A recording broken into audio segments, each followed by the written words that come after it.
There's Just Something About Kansas City is brought to you in part by the generosity of our friends at the Cockrell Family Foundation, the Bergman family, and the Sherman Family Foundation. Thank you. Folks, welcome to another episode of There's Just Something About Kansas City. And this guy sitting across from me is all about Kansas City and born and raised here. That is my good friend here, Madisen Ward. And you might know him a little bit differently. Madisen Ward and Mama Bear was the original group, and now Madison's out on his own. And number one, welcome, man. This is awesome for me. Thank you for having me. Yeah, I'm going to get to learn a lot more stuff about you. We heard about you through Kate Fetter. Mm-hmm. She is our creative director for this podcast, and they have their own. My wife Sarah's kids have this Mac family band. Her last name's McInerney. Okay. They call it the Mac family band. There's 5 of them, and they can all sing. They all play something, and it's amazing. But Kate has seen you several times. Oh wow! Both on video or at certain events or at concerts or whatever. Was it okay? Did she like it? Was it good reports? Or she said give him one more chance. Well, if she would have panned you, you wouldn't be sitting where you are right now. Okay, I thought it was like a mercy invitation. She was like, just see what it was the parachute. Yeah, she's like, he was bad. You need to help this kid out. Just help. No, I don't think that was it at all. But you have a really interesting story. I mean, about the music and about getting with Mama Bear and how you both were the same age when you started to do the music. You know, you were 19, she was 19 back in the day, and all those sort of things. So your story is extremely interesting, and you do music like folks, blues, gospel. It's all about everyday life. You're going to play a little for us a little bit later, and your voice is so unique to me. I mean, when I've heard your stuff and just listening and watching, how did this all come about, and how did this all start for you? Well, thank you for having me here. I feel like a politician. Well, first of all, that's a great question, and thank you for having me. And I want to just talk more about that. Okay. No. Right. My mom, she started playing, like you said, like around 19 or so. And whenever she brought me up, she had been playing in coffee shops for a long time and playing unique events here and there. And people got to know her well through her music. And I always grew up hearing how she impacted people through her playing. And I always thought it was a beautiful thing, but it was never anything I wanted to do. I think I had still like a creative itch to do something, and I thought I would maybe become like an actor. Like my uncle, he's like this pretty cool actor who's been on like The Wire and shows like that. And I thought I would follow in those footsteps. Right. And as I got older, I would play the guitar a little bit here and there, and I started realizing if I wanted to go act, I would have to like move out to L.A., New York, but I could like get better on the guitar at home and get better at singing. It's easier. And I think it maybe just suited my way of thinking. I just a little bit more introverted, maybe, I don't know. But sure. So I kept doing that, and eventually I started writing these songs. And my mom was like, "Will you come out to some of these shows? I'm going to be playing at a coffee shop. I want you to share a couple." And I did. I shared a couple, and she really believed in the bizarre sort of stuff I was writing. She thought it was unique, sometimes a little off, but she was like, just come and do a couple. So I would. And then after a while, she said, do the whole night. Let's just do the whole night. I said, okay. So then we made it like this sort of, I'm singing harmony on her stuff. She's singing a little bit on mine. Then after a while, I was like, what are we doing? I was like, is this starting to become a band? And yeah. When do we break up? Yeah, I know, right? Yeah. Should I like yeah. Where's my Yoko Ono? Is what I was trying to figure out. And then after a while, I said, let's start doing original music. Because she loved doing covers. So she would play Bob Dylan and Tracy Chapman and all these different artists. And I love that stuff, but I really... A little bit off-center stuff, too. Not like country. It was more folk. It's folk. It was more folk music. Definitely, yeah. She grew up on like a lot of the Motown sort of stuff, but whenever like Peter, Paul, and Mary and stuff came along, she became a full-on hippie or something. She didn't know what that was. It like really changed her, and that's what she wanted to play. And so I was writing all these originals, and after a while I said, let's just have a whole night of 0 covers. Let's just play all original music, see if people enjoy it.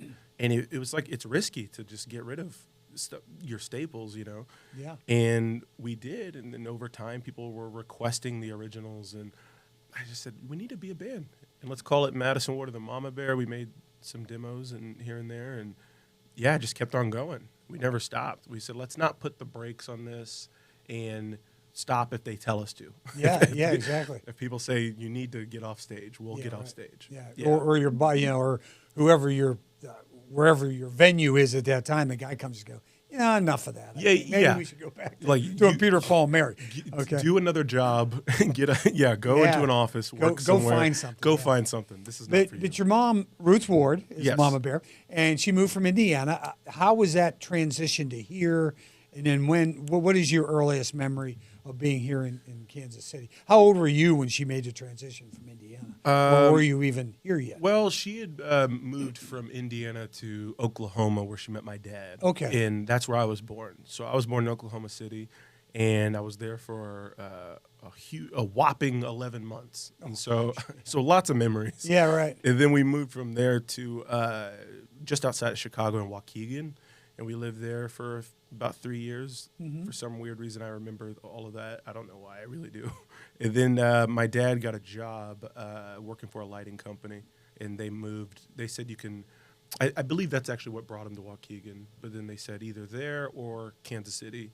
And then after a while, he was like, I'm going to go to KC. I think it suited the family better for some reason. And even though we loved it out there. And so she had left from Indiana when she was 19 and went to she lived in Albuquerque for a little while. She bumped around and then so she found my dad in Oklahoma, and then they all came out here. And so it was this is sort of all I've ever known was, we actually lived in Independence, so just outside of KC, but that's all I've ever known basically. Yeah, right. Yeah. So where'd you go to high school? William Chrisman. Okay. High school. Yeah. Get a little shout out. Yeah, a little shout out. Yeah, shout out to William Chrisman. Yeah, they claim me still. I'm sure they do now. Yeah, absolutely. Well, maybe not all the time when you're coming up through there, but when I was there, they didn't even look at me. They said, "This kid doesn't go here." Yeah. So when did you knew your mom had been singing, had continued to sing? When did you? Do you remember the first time you ever sort of strummed the guitar or just picked it up and said, Mom, what is this? Or I think whenever I was maybe in about 6th grade, I think they might have bought me one. And I did some lessons at one point in Independence, some little I wanted, what I wanted to play like? I wanted to play like, have you ever seen that movie Desperado? Oh, yeah. Remember Antonio Banderas? Yes. All that flamenco playing? Yes, right. I wanted to do that. And I remember I went to You didn't want the gun. No, you just wanted I wanted the gun. I wanted the long hair. Yeah, they said, dude, you need to stop watching films. And a guitar case full of guns. And I remember telling a guitar teacher, I want to play like Antonio Banderas and he was like, oh, sure. You'll be that in 6 months. You got it. And but it never happened. And I bailed on that lesson after a few weeks. And so it was always around. But it was collecting dust. I wasn't playing it a lot. And then it wasn't until mid-high school, around junior year almost, that I wanted to play because they bought it for me, and I felt guilty that I wasn't. It was gathering dust somewhere. It was gathering lots of dust. Yeah. So I would play it off and on, but I'm sort of a late bloomer relatively to musicians. But I think the encouragement came, Mom was a late bloomer too, for all practical purposes, right? I mean, before she started, I think it was about 19, around the same age you started to do it, seriously, that she had been playing since she had been 19, so it was sort of like a, thing. The light goes off. Exactly. Yeah. And I think you just sort of, you realize you're being creative in all these ways and you can't really run away from it. You're like I told you, I wanted to act. I tried everything. I tried doing stand-up comedy. I tried, I did theater a little bit, and I just liked being creative. Right. And I loved writing a lot. I started to realize music had all of these elements. Mm-hmm. You could be sort of funny. You could, do affectations. You could write, put all your creative juices into it. And, it just kept on blooming from there. Right. And the acting thing, probably a big pull since your uncle, and your uncle's name? Isiah Whitlock Jr. Okay. And, he played Senator Clay Davis on The Wire. You know that? Yes. Oh, yeah, sure. Yeah. And one of the greatest, series ever. Oh, yeah. It's like, It's up there with like the Sopranos. Yeah, absolutely, just like Sopranos. Yeah, exactly. And I didn't even know that growing up. People would say that. They're like, this is one of the greatest shows. I'm like, my uncle's show? Yeah. Like, Baltimore? That's all. Yeah, exactly. Baltimore? Uncle? Yeah. The dude who, we went to watch Liar Liar together when I was a kid. Oh, gosh. Did he ever try to, hey, if you're interested, I know people? Not at all. He is such an interesting guy, and he's real big on, I think, people making it on their own and doing their own thing. And, as a kid, I'm like, hey, throw me in something. Hey, and he was like, no, kid, you go figure it out. Make sure it's what you want to do. And I love that he did that because as a kid, seeing him in movies, going to the actual theater and watching him next to Edward Norton in 25th Hour or whatever in a Spike Lee film, that I think really did warp or change how I saw what was possible at a young age. Like, I'm in this Independence town. Nobody I know is doing these sorts of things, but there's my uncle on screen. So keep going and sort of strive for things that seem impossible, I think. Yeah, because a lot of kids will quit at that point. They'll go, well, I don't have an agent call me from Hollywood to put me in a new show. Yeah. And they just get to a point where maybe they were cut from the school play or something of that nature, And it could be anything. Just anything. Yeah, just girlfriend broke up with you. Absolutely. Might as well not be an actor. Yeah, right. Might as well just go end it somewhere, you know what I mean? One of those deals. Mom kept encouraging you, right? Yes, I think she encouraged the writing a lot because I really was writing. I don't know where I was writing things from inspiration-wise, but they were kind of odd, and she just always pushed for that. She liked that the more odd, the better, and so she just kept saying, she was like, I think your singing is interesting. I think I was playing lead on some of her songs, and she thought what I was coming up with was it was never proficient. I was not a very skilled player, but it was just very specific, I think. Right. And she wanted that. She was like, just come on up. Yeah, you call it roots music. Yeah. Explain that. Explain the roots music and what, your genre. I think, like, when you're thinking of, like, Americana. Yes, it's just sort of like a blend a little bit. It's pulling from, like, blues and folk and country. It's pulling from all of these things that you hear melodies that you're familiar with, but it's not, you're not ripping anything off, but you're sort of familiar with, like, the chord progressions, and it might sound like it's something that you could just hum to yourself, It's like something that gets stuck in your head. Yeah, it's Roger Miller in the old demonetized. Immediately demonetized. Did he just whistle Roger Miller? No, $80,000 immediately. Yeah. No, but yeah, from like Robin Hood, I grew up listening to Robin Hood and Little John walking through the forest, and it's such a roots melody. You can, it doesn't matter who you are, you sort of can. I relate to that sort of playing or those sort of notes and tones, I think. And that's where and you're writing music and lyrics at the same time, right? Oh, all yeah. practical purposes. I was really big on... Because some people just write music, and then somebody goes, oh, I know something I can write to that music. Yes. And then there's other guys that write the songs out, and then you put it to music, whereas the collaboration of being one brain to do both is... Well, like Elton John did that a lot. I know it was like sheets of lyrics, and then he would just write all the music to it, and which is really cool too. But I always loved this has to be a thing. I kind of started from A to B. Mm-hmm. It doesn't have to be great. It just has to be finished. That's all I ever wanted. And once I saw I could do that, it was like directing your own film or something, Yeah. And so because some people can't get to A to B. They're writing it. It's very coarse. It's very raw. It's very rough. Yes. Okay. It doesn't quite blend the way they've been hearing it on radio or somewhere else, and all of a sudden you find out, you know what? But this does work. Right. So there's a niche here for this music. Yes, exactly. Yeah. Yeah. If I could do that, it felt like a really interesting way of expression of somehow. I don't know. And also, it felt the idea of making something from nothing really, really has always excited me. The idea of there was nothing in this space, and now there's a song with a lyric, and there's imagery, and you're painting it in your head, and maybe you're laughing, maybe you're crying, maybe you're just. It's easy listening. Your entire evening is changed based off of something that came from absolutely nothing. I don't know why that felt so interesting, like a good, noble pursuit of some sort, I think. Yeah. You know, try to go, maybe affect people's evening, let them have a good night out, and or a bad one. I don't know. Yeah, whatever. The music doesn't they're have there to be, drinking and talking over your music, Right. Whatever you want to do is fine with us. Yeah, I love, like, okay, so, like, there's this new Bob Dylan film coming out called A Complete Unknown. Uh-huh. With Timothy Chalamet. I started to give them a little more promotion, but in the trailer, he says something about, you can be ugly, you can be beautiful, but you can't be plain.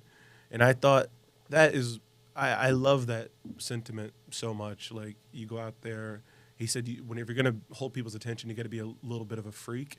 And I kind of like that. I think go be a freak, be beautiful, maybe be ugly, but just don't be plain. And I've always tried to strive toward that. Yeah. More so the ugly, I think. Yeah. You're not as ugly as Bob Dylan. Okay, so we'll put it that way. Well, hey, I appreciate it. Some stiff competition. You're a handsome man. Don't worry about that. Ugly in the I know what you mean. Okay. Yeah. And Bob Dylan knows the genius, and yes. half the people listen to him sort of never really understood what he was all about. They don't like the voice. Yeah. They didn't like the voice. They didn't like that. I was like, what's wrong with that? Did we not all grow up loving that voice? Exactly. How you doing? And he spoke that way too. Yeah. Right? So it was like, he just put it to music. You give you directions. What you want to do is you want to go up here and take a left, and once you get to the stop sign, keep on going. All right, thanks, Bob. Yeah, you're right.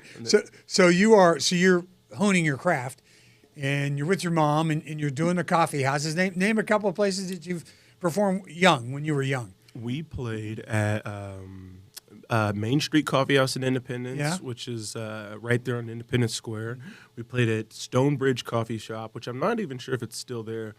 And once we really started like getting cooking, we played, I can't even remember the amount of coffee shops we just kept on, because there was almost like this sort of resurgence of coffee shop playing, like folk music. You hit it at the right time. Perfect time. Mm-hmm. I want to say that was in maybe like 06, 07, and I graduated high school 07. And that's like when the Jack Johnsons were sort of coming out and just be like sort of this busking sort of attitude, and setting your little bucket out for tips. And we'd play farmers markets. We would play anything we could. And it was a while before we actually played in KC.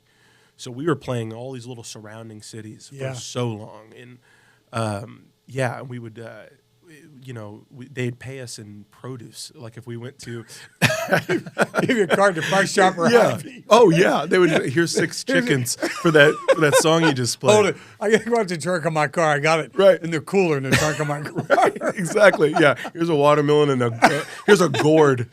And but we. What do I do with a gourd? I know, right? Oh, yeah. Chords for gourds is there what it was called. And we would.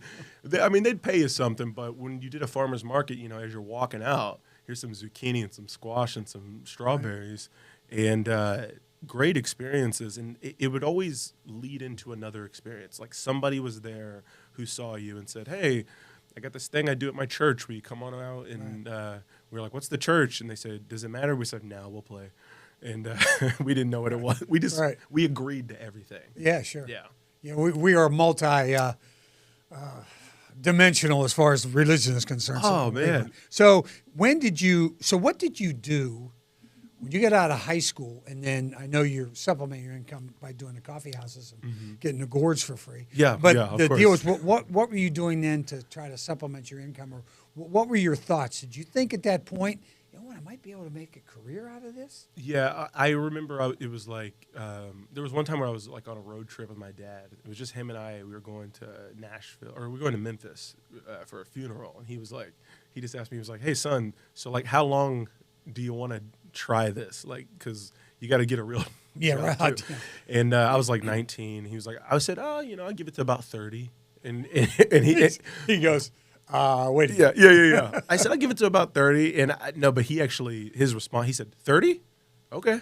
He thought that was great. He was like, all right. And that's wonderful for you. Oh, and I'm real big on like, if it's not working, don't do it. If nobody wants it, just don't do it. Like, I mean, you can always strive and try to get, but really try to play to your strengths of what people are calling you back for if you can. And and it was, people were liking it, so I kept going. But out of high school, I got a job at a photo lab, making custom-made photo albums for weddings and stuff like that. So I was on a factory line, and I say factory line, it was a weird little department with no windows in a climate-controlled room, working night shifts, and it was one of the weirdest, little darkest, like almost 5 years of my life. Yeah. In a good way, but also in a very strange way. Because you knew you didn't want to do that. Yeah, for the rest but I knew I had to, and it was okay. Mm-hmm. I was always like, if it didn't happen, it's fine. Like, I just work wherever you work, and just as long as you're not in the ground, you're okay. Yeah. And I remember all my friends went off to college, and I was just sort of in this night shift and working behind like laminators and all sorts of weird. My brain was going insane, and I got on this website called hitrecord.org, which was a little online production company made by the actor Joseph Gordon-Levitt, and it was a place for artists to come and remix their music or artwork or anything, any kind of art. And I went there, and I swear it was like going to college. It was like an online course. I basically would upload random songs that I wrote, and people would remix them. And I started getting traction on that site, and it really opened my eyes to the fact that everything's been created under the sun. There's nothing new. Like, everyone had everything that you could possibly dream up on this website.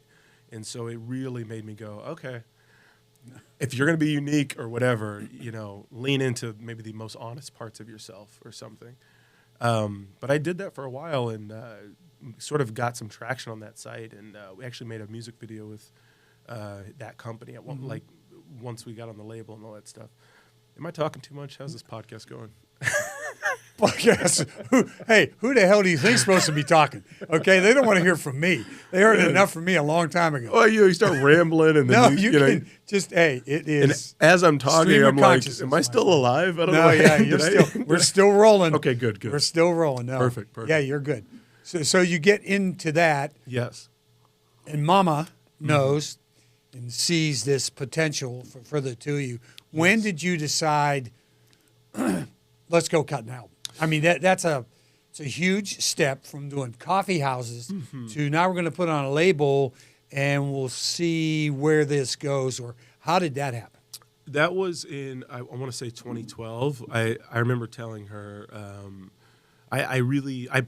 so I started working at a lighting company. I left from the photo lab. In your dad's line of business. Yes, and he was the manager. And I told him, I said, I got to get out of working night shifts. It was like eating away at me.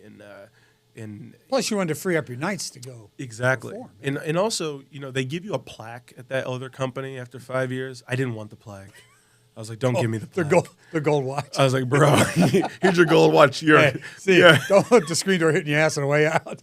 It's like SNL giving you the 5 Timers Jacket Award. That's right. I said, don't give me a plaque, dear God. And so I left right underneath the 5-year mark. And once I started working at the day shifts at this lighting company, I'm eating breakfast again, and I'm seeing the sun, and I was getting inspired to write even more. And every day I'd leave from that job, go over to my mom's house, and we would write or just play music every day. And so whenever we did that around 2012, I was like, let's go ahead and make an EP. We had a buddy named Joel Nanos who lives here in Kansas City, and he had a studio called Element Studios, Element Recording. And we went over there with barely any money, and we recorded 5 songs. And all original? All original. No covers? No covers. No. Right, no covers. How dare Not you? doing Peter Paul and Mary anymore. Okay, we're fine. No. And we called it We Burn the Cane Field, and I remember there was like some times where I was like, oh, I don't know if I love that take. And Joel's like, that's what you paid for. So it was like, oh, yeah, right on. He gave us a deal, too, because he was an old family friend. And but we made that. We used that to try to get gigs. And then at one point... That was just to get gigs, right? Send it out. Somebody say, can you give me a demo? Yeah. And you're sending them out the demo. Or at your live show. You want to just hand them out. Yeah, and, sure. And it was a nice little EP. And my mom was like, let's sell these. And I was always kind of like, let's just give them away. And but we did a little bit of both. And at one point, I realized live video was sort of the thing that was becoming king, I think. It was, again, 2012-ish. Live, get video of you doing what you do on tape of some sort. And so we went down to St. Louis. There's a friend of ours named Bill Streeter who was doing documentarian footage. And I rented a car because my car could not make it down there. And so we got this little rental. My mom and I drove the few hours, got a little, stayed up at the Union Station Hotel, and we went and with Bill Streeter, who had now worked with Pokey Lafarge, who was on Jack White's Third Man Records at the time. And I was sort of, and Bill was a friend. I don't know why we had these friends in the natural friends. You all come together. Yeah. You all come together to help each other. Yeah, he said, if you ever make it up to St. Louis, we'll do a video. So we went up there. We did 3 songs. And those 3 songs are the thing that got us anywhere. It was just the videos. At that time, people wanted to see videos of live music, more so even than now.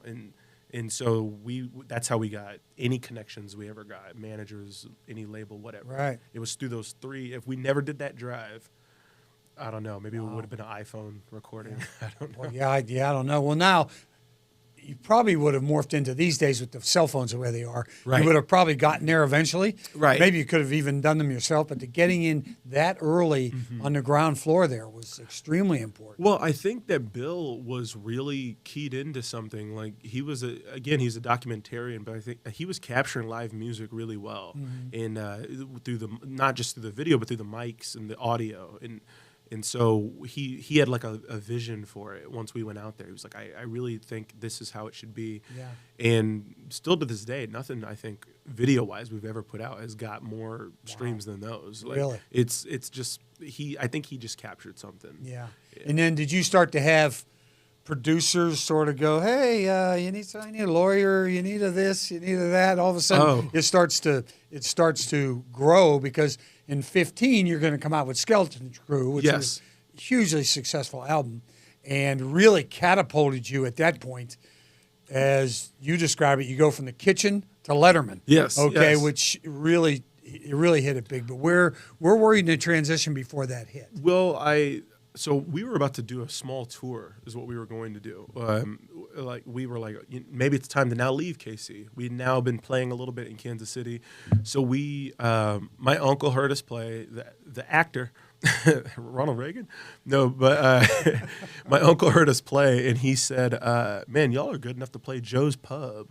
And we thought that, we're like, what's Joe's Pub? Yeah. And then it was like, oh no, he's like, it's a good venue in New York. And I thought, oh, okay.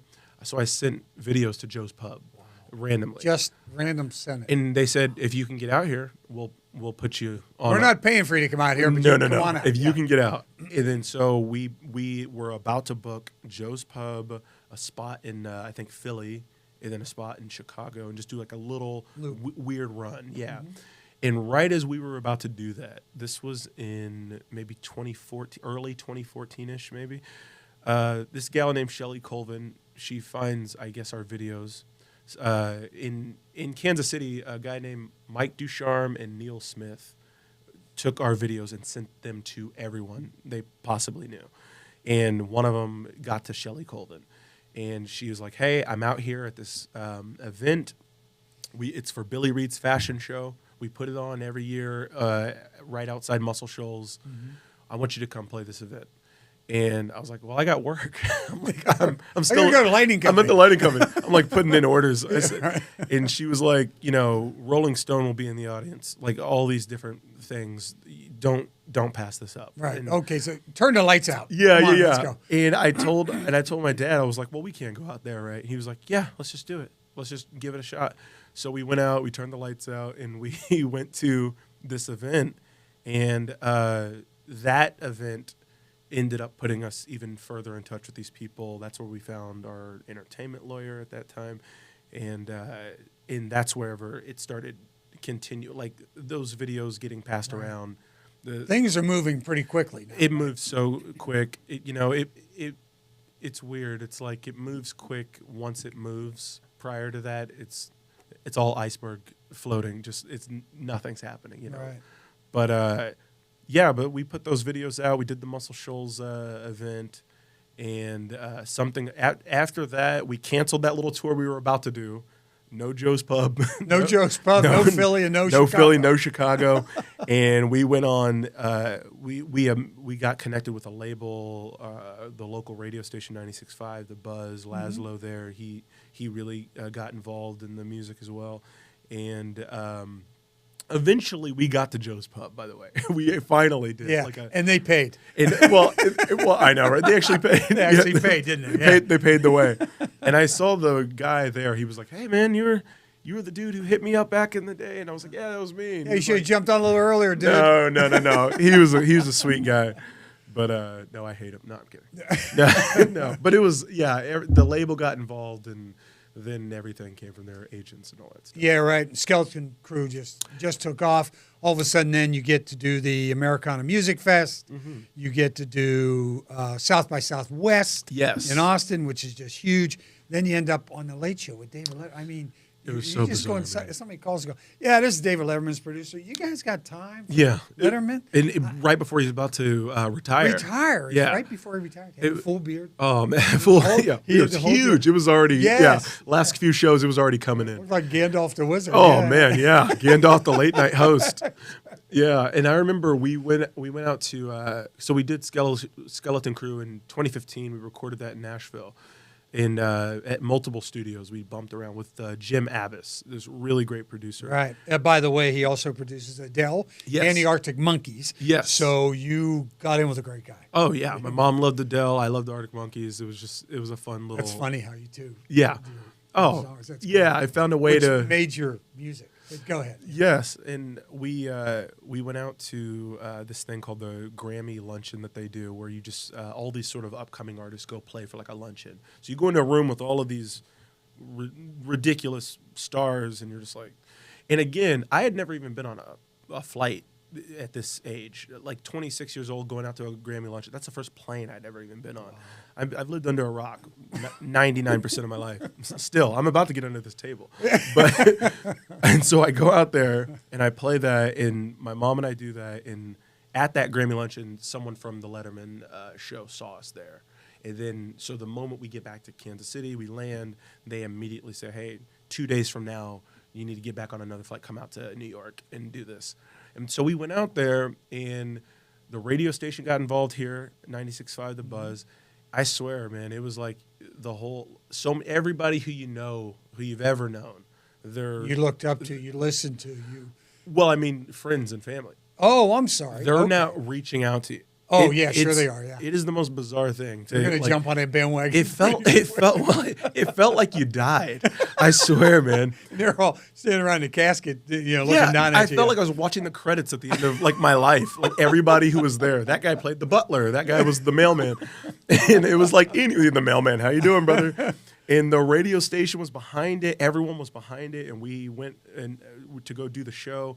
But just before the show, we had to do a live radio broadcast for 96.5 The Buzz over at, you remember Rupert, which was Letterman's little guy who owned that little bagel shop or whatever. Mm-hmm. We went into that little shop to basically do a live radio broadcast back to KC. Back in KC. And so that was happening. They're like, "All right, well, we're all pulling for you." And I'm just like, I wasn't nervous until that moment. I was like, okay, heart was now pumping.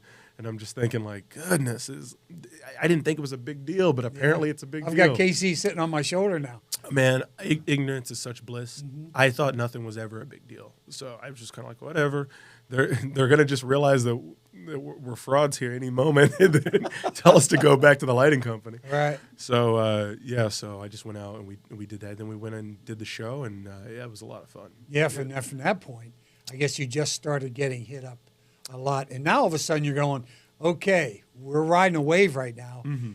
We might want to get another album out too here. Yes. And you're doing all original music. Yes. So you're doing the music and the lyrics and everything else, still with Mama Bear. Correct. At that point. So, now we have to get the second album out. And at that point it's like you have to produce. So it's like you've written and you've performed, but while you're out there on the road, you have to be writing. And it's weird going from being able to make music to having to produce. Yeah, it's a weird shift. Yeah, I was going to Yes. say, instead of being able to sit back and have all this creative juice going and remembering things from your childhood and putting it to lyrics and music and stuff. Now it's like, come on. Yeah. Come on. What's hurry your up. next thing? Yeah, What do you got? Hold it. Yeah. This comes out in 10 days. I- Will you hurry up? Wait. Right, It's right. almost like a novelist. Yes, He hits exactly. A The New York editor. Times bestseller. All of a sudden you go, okay.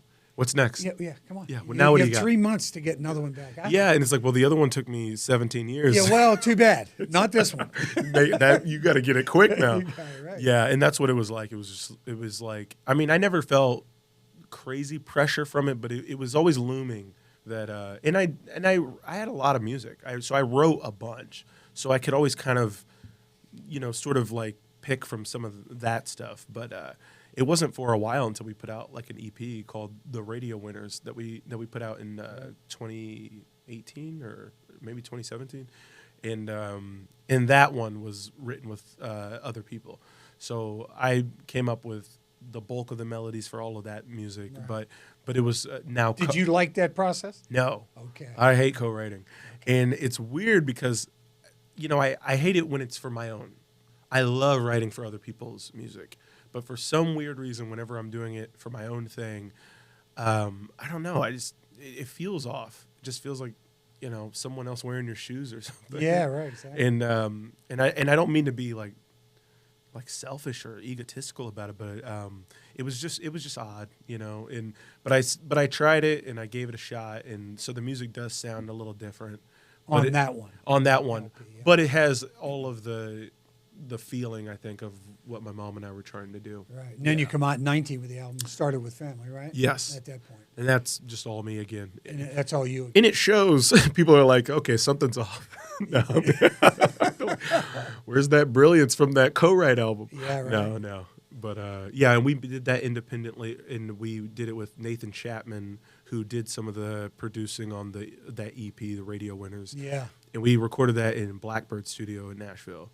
So that one we did, and we did it all to tape, and we did it with just one microphone, and we're just on each side of the mic. Wow. And they're all like one takes. None of it's all edited or stitched together. It's just Didn't have a guy behind the glass going, wait. right, Hang on a minute. Exactly. And it was a weird but really fun experience. Yeah. So, yeah. So you're going along with Mama Bear, the light spot. When did the conversation come up that, you know what, I think I want to go solo. I think I just want to go out and do it myself. How hard was that conversation? Who brought it up first? How tough was that? That was a pandemic conversation for sure, and it was easy because my mom we're pretty simple people. She's just like, sure, I don't care, do your thing. She always has just been like supportive and like Yeah, your dad too. Just Yeah. between the two of them, you had a golden trampoline there, in Right. case you fell. Yeah, and they're real big on they wouldn't romanticize anything. They were realistic, but they're also like, why not? Just go give it a shot, see if you can do it. And so I told her, I was like, I'm writing a lot of solo stuff. We're distanced right now during this pandemic, and I was like, what do you think? Do you mind if I just go out and try some of this? And she said, yeah, sure. Just, she liked the songs. And so she was like, yeah, just give it a shot. And now I've been doing more and more live shows in this. Yeah, sure. Solo By side. yourself. I mean, well, with the backup crew. With right? the backup And does crew. Mom ever play with you? Still? No, well, at home, yeah. We play, At home Yeah, still? we still Okay. play like that. So she still and, collaborates a little bit with, would she tell you, yeah, that's pretty good, but boy, that one sucks. Oh yeah, and if she hates it, like I lean in harder. Like if she doesn't like it, I'm like, no, there's something here. I tried. Right. Well, which is good. You just don't set it aside. Yeah, and I love her opinion on music, and she's real honest and real like unfiltered with her reaction to whatever you come up with. Yeah. So if she loves it, she'll say it's excellent, and if she doesn't love it, she'll say nothing. Yeah, it's like she's like, Yeah. Yeah. Yeah, And, right. then I'll look. I'm like, are you kidding me? And I'll like, wait, let me play it one more time for you. She's like, no, that's not. You gonna sure do it." you heard this? Right.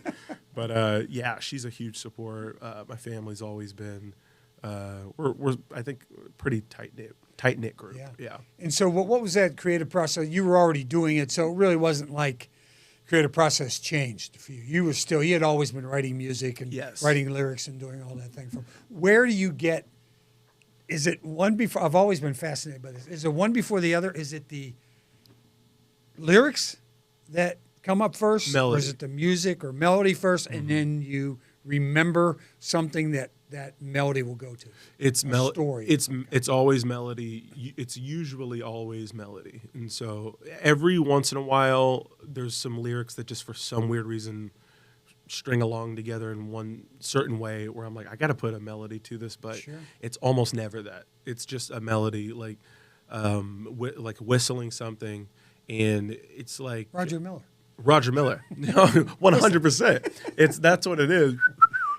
I'm telling you, it's and thankfully they still come to me, but it's just these random melodies, and a lot of times I'm singing something that's not a song. Sure. And I think we all have done that. I think everybody's whistled random things to themselves, but if you can just sort of tap into whatever that is and then build upon it a little bit more, and then I don't care what the lyrics are on top of it. It's like you mentioned like put stuff from your childhood. I don't normally, or any real story. But it's not something from life from you that you remember Emotionally, just maybe. Okay. Every once in a while, yeah. Sometimes it's like the emotion from something, right. but you don't need to describe what that was or what that event was. Hopefully, you can just sort of convey that in the feeling of the song. Yeah. Yeah, I think people who haven't heard you, grab your guitar. Yes. And for people, and I know you want to maybe put the headphones on, and we'll just go from there. But people that haven't heard you sing, haven't heard your unique voice quality, it's different. Yeah. And you do have your own niche. I mean, and it's really good. I mean, Thank it's just you so really, much. really sounds so good. And I think the deal is you talked about Adele with Jim Abbas, Yes. right? And I've always thought about Adele. She sings from her soul. Right. I mean, her whole body performs when she's singing. It's here. Yes. It's inside and just brings that out in Yes. that voice that she has. And I've always been just fascinated by her and that depth. Oh, and I it's get a amazing. lot of that from you. Really? From hearing your music. Oh, yeah. wow. Thank you so much. Yeah, she's incredible. Yeah. Yeah. My mom's the same way, I think, in terms Yeah, of she is. where That's she sings exactly, from. yeah. And She sings with her soul. Yeah, and, I will say real quick, like, big props to my mom, by the way, because she is a lead singer, is what she is. And whenever she came on with me, she was more of a backing vocalist and a harmonizer. And we every once in a while we tried to swap verses, but she never really went as hard as she did in our group as she would when she was doing more of her the covers and stuff like that. And it was hard trying to figure out how to maybe write that for her. And so I think that she wasn't agitated by it, but she definitely took like a step down. Yeah, she did. Yeah, which is putting your ego away a little bit too. And I don't mean she's egotistical. Just the idea. You talking about my mom? No, I'm sorry. Mama Bear, Ruth. I'm sorry. I apologize. Yeah, no. Well, she had to have a little bit of an ego to get out in front of an audience. You gotta have something, right? And so you gotta have something going. You can't just be kicking yourself. So just sing anything you want right now, and then maybe we'll go back to when you were 19, sort of. Okay. And then we'll go forward. Just anything you want to just.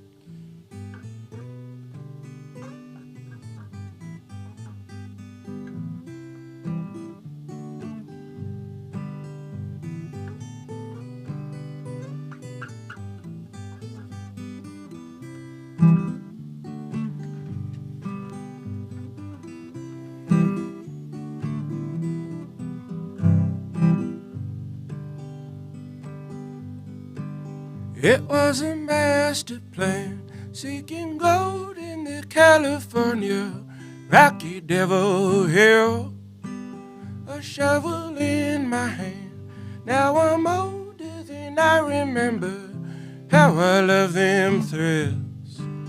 We're sipping wine from the shelf while we're toasting to our health. I cannot tell you where I've been. We're sipping wine from the shelf while we're toasting to our health. I cannot tell you where I've been. Oh, I cannot tell you where I've been.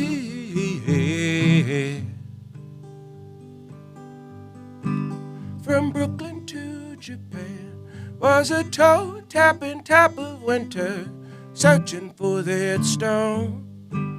Now tell me, man to man, do you believe in the power of a home to call your own? Was sitting blind on the porch while I'm looking for my torch. I cannot tell you what I've seen. We're sitting blind on the porch while I'm looking for my torch. I cannot tell you what I've seen. Oh, I cannot tell you what I've seen.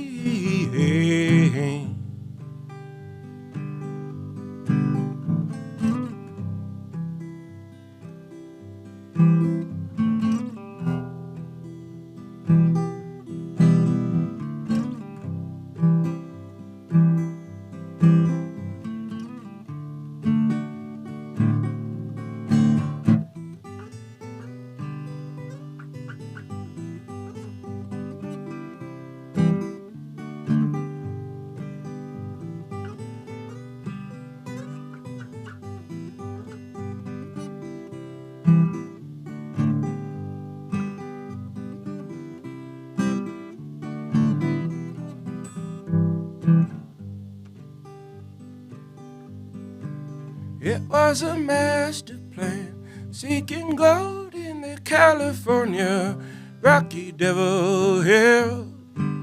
A shovel in my hand, now I'm older than I remember how I love them thrills. Oh, how I love them thrills. Oh, how I love them thrills. How I love them thrills,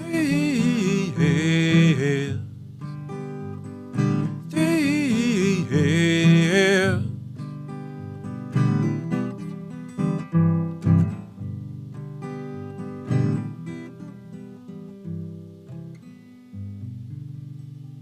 Wow. Oh, thank you very much. That is just awesome. It's so it is so unique, and I think people now understand. I picture sometimes like you see those shows on TV like The Voice, America Got Talent, especially The Voice, where they're not watching you. Oh, yeah. And you can see in their eyes when they hear somebody, they're looking for something different. A lot of them are doing covers of this guy or that guy. Right. They're always, all of a sudden they hear something that is not something they hear, and they all hit that button so fast. Oh, yeah. You know what I mean? Yeah. They just go, wow. Man, that would terrify me. Oh, that would playing and singing. Those chairs are still at the back, and nobody's. You have no idea that they're like about to hit the button, so you just start flailing. Yeah, exactly. And then they're like, "Well, I was going to hit the button, but now he's flailing." Who is this guy? Right. But the sound is so unique. Oh, thanks, man. And and it is incredibly soulful and just Oh, thank you. Do you remember anything from when you were 19? When you were playing, not with your mama, but with you were doing the interim, the little interim part. I wrote. Let's see, what did it? Okay, bear with me, folks. Oh, I think they'll hang around. I did write. Okay, so this isn't a full song, but that's okay. But I remember when I was, I think, just graduated. I was writing. I was trying to write like some comedy sort of stuff. Okay. You know, because I was really into like Flight of the Conchords. You know. Okay. Like, because they were doing a lot of folk music, stand up, sort of funny comedy. stuff. Yeah. Uh-huh. So I remember I had written like, "Excuse me, miss, I don't mean to be rude, but you and me spells Chinese food. People say I'm a good at two shoes, but all I really want is a little bit of moose shoe pork on the tip of my fork. If we get married and have some kids, we can put them on eBay and get some bids. I'll pay for your ticket at the movie theater. If you don't buy the snacks, then I'll see you later. I like popcorn, 'cause I will always love you if I can afford it. I will always love you if I can afford it.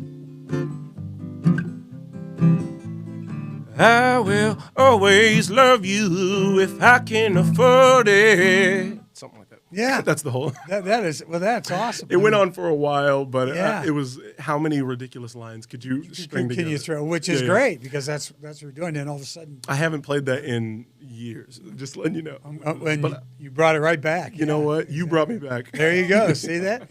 Now go forward.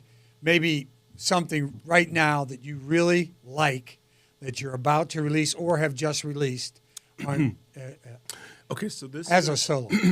This is not something I'm about to release, but it's and I just want them to have the difference. Not something I'm about to release, but something that I have that I do sort of like. I just keep messing around with lately. Okay, well, mess around. You don't mind? Mess around. Okay, have a good time. Let's see.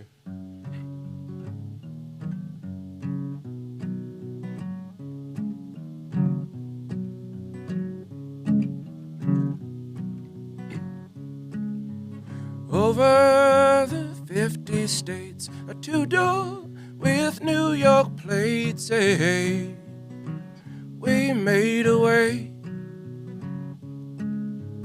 This home don't look the same, but maybe it's us who changed, hey. Why do we stay?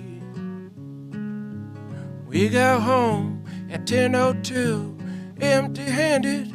What can you do? You cried to Lola, the rent was due. I'll pay you back in a month or two. I ain't got nothing in my shoes. Oh, oh, oh, oh, oh, oh, oh, oh, oh, oh, oh, yeah, yeah, yeah. Over the dusty mile, a hitcher with a trusty smile, hey. We had faith. A shiver rode down our spine. The hitcher said the town car's mine, hey. What could we say? We walked home 5:45. We ain't got power, she cut it to bits. We cried to Lola, the wheels are gone. Apologize and feel so wrong. I ain't got nothing but my song. Oh, oh, oh, oh, oh, oh, oh, oh, oh, oh, oh, oh, yeah, yeah, yeah. Oh, oh, oh, yeah, yeah, yeah. Oh, oh, oh, oh, yeah, yeah, yeah, yeah, yeah.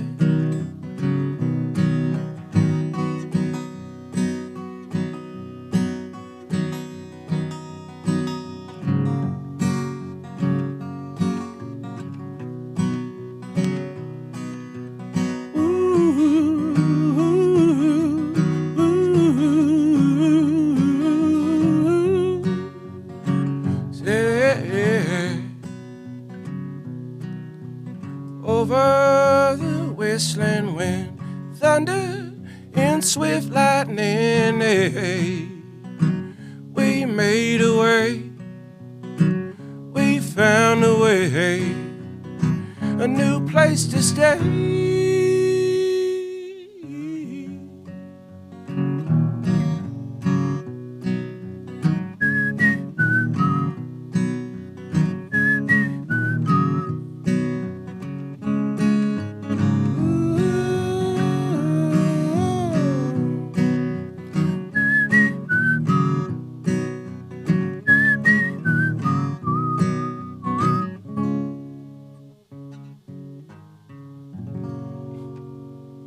I think you got a song there. Independence's own Madisen Ward. Just incredible. You know what? That might end up being your anthem.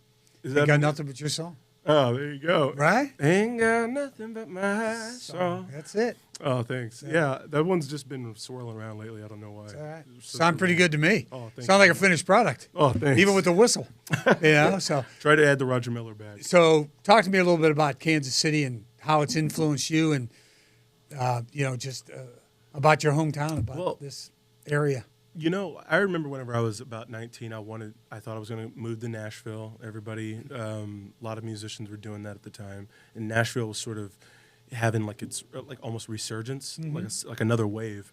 And I did think about that for a while, and I remember thinking, you know, there was something that felt everyone was sort of chasing the same thing out there, and I thought I could maybe stand out a little more here and also focus on what I wanted to without quite as much distraction.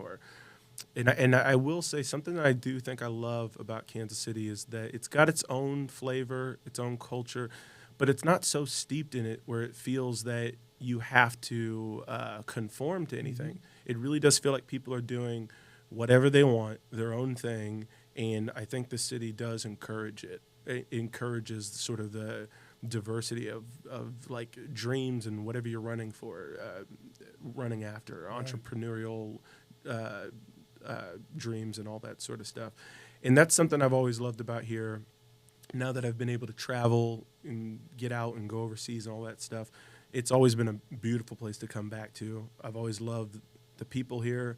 There is, I don't know if it's fully just all Midwestern or what, but there is a certain, there's just something about Kansas City. No, there is a certain, I don't know, charm or something, or that I do feel people are like an honesty almost in a way. Can't like say let you be yourself. Yeah, an honest charm. You know, it's not like we're just all buttering each other up. There is such a there is something that feels very warm about the people here, and yeah, I've always loved coming back here, and it took me going away even more so to realize that I do like coming back here, and yeah, I mean, it's a great spot. It's hard to really encapsulate, you know. Yeah, it is. Yeah, there's I mean, but I again, to that point of, you know, you go to Nashville, sometimes it's like about adding to Nashville. You go to the coast, it's about adding to whatever the culture is there. I do feel here it's about, you could add just to yourself and be yourself. Just be yourself. Yeah. There's no right or wrong formula here. It is your formula. Yeah. Is the correct formula. Exactly. You go to Nashville, well, you got to sound more like Tracy Chapman. Yeah, Luke Combs. You got to sound Taylor Swift. Yeah, somebody. Those three. Yeah, right. Only those three. Only those three. So you figure it out, okay? Well, but I don't. You know, that's not me. Well, yeah, and I feel that like staying here, I think helped me a lot. I think it kept me from of just following a certain path, and I don't like following. There was no formula, right. And I think no formula is good if you're trying to be a little. I guess if you're trying to lean into anything unique. Yeah, you bet. Yeah. You bet. That's why we love the city. Yeah. That's why we love having you in it. Oh, and we're glad you stayed, man. Thanks so much likewise. For your time today. It's just been terrific, and so the best. Do we talk about you now, right? This is what this next hour. No, listen, the next we're just hour. No. We're not going to do that. Okay. I'm out. You're never going to hear about me. Are you kidding me? I wouldn't be on here very long. You had to hear Moved about here in me, 81, right? In 1981, yeah, absolutely. Yeah. Do you remember that? I know you're about to sign off, but do you no, remember you're okay. Go do you ahead. Remember that scene? There is no formula. There's no formula. Okay, right? no, none. Do you remember that scene in Gone Baby Gone? I don't know if you ever saw that. I saw Gone Baby Gone. Casey Affleck and yes. Ed Harris. Yep. And Casey Affleck said, "When did you move here?" It's like, "Oh, back in this time." He said, "Oh, really? So you're not from here?" And he said, "Well, it depends on how you look at it." He said, "You may think you're more from here because you were born here, but I've been living here longer than you've been alive." He goes, "So you do the math." Yeah, exactly right. And so, I think I've been here longer than you've been alive. So, almost. So that's one of those deals. But yeah, I wouldn't move. So because there is just something about Kansas. So you might be more from here than me.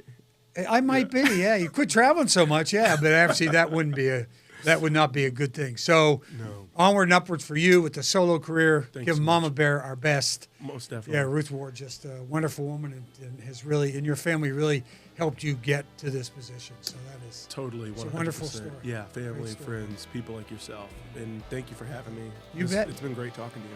God bless you, man. Likewise. Remember, there's just something about Kansas City and Madisen Ward.